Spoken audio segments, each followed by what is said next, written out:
syndicate তাহলে কেন এই 10 টাকা দামের 20 টাকা দামের লেবু 40 টাকা 50 টাকা 100 টাকা কেমন কথা 80 টাকা খাবে কি গরিব মানুষ এখন তো দিন কয় টাকা রমজান মাস আসছে শরবতে তো লেবু লাগবে না সবার লাগবে তাহলে এইভাবে 30 টাকা হলে মানানো যায় তাই না এই লেবু যদি 80 টাকা 90 টাকা হালি হয় তাহলে বেটা কি করে খাইবো আমি 50 টাকা 55 টাকা লাইছে 50 টাকা 80 টাকা 80 টাকা সারাদিন সিয়াম সাধনার পরে 80 টাকা খাবো ভালো কি আসল বিষয় সব কিছু দাম বাড়তি যে কোন জিনিস আপনি কিনতে দাম আন্টি কিছু বলবেন সবকিছু দাম বাড়াইছে এই দামগুলো সব এই রোজার জন্য সেজন্য কি পণ্যের দাম বাড়াইছে এই মনে করেন ডাল চিনি সবকিছু দাম দিতে বাড়াইছে তেলের দাম বাড়াইছে সবকিছু দাম বাড়াইছে এটা সরকারের ই করবেন তেল কেজি কেমন রাখতেছে আজকে 195 টাকা না তেলটা 200 টাকা করে 200 ও লেবু হালি কত কইরা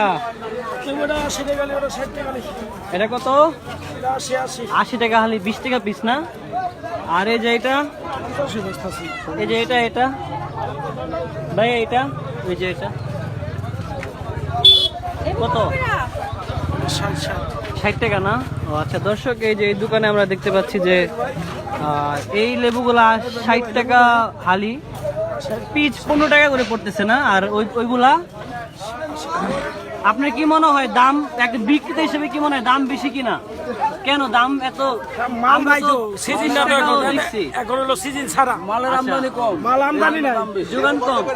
আমদানি নাই মাল নাই কাকু কিছু বলে লেবু দাম বেশি কেন আমদানি নাই বেশি মাল কমের জন্য মাল নাই মার্কেটে সামনে তো রমজানের উপলক্ষে যদি এখন এলে